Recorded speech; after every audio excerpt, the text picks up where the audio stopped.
তাৎক্ষণিকভাবে যেটা করতে হবে, রোগীর জামা কাপড় খুলে ফেলতে হবে এবং ঠান্ডা করার ব্যবস্থা করতে হবে।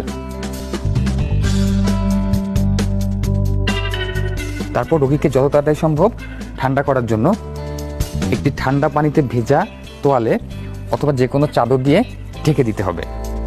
রুমে যদি এসি থাকে তাহলে এসি অন করে দিতে হবে, আর না থাকলে ফ্যান অন করে দিতে হবে। যেভাবেই হোক রোগীর বডির টেম্পারেচার কমাতে হবে। তাতেও যদি কাজ না হয়, বাসায় যদি আইস প্যাক থাকে আমরা রোগীর বগলে কিংবা কুচকিতে দিয়ে দিতে পারি, যার ফলে টেম্পারেচার কমে যাবে।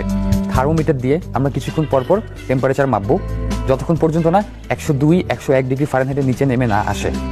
যদি সম্ভব হয় রোগীকে পানীয় খাওয়ানো যেতে পারে।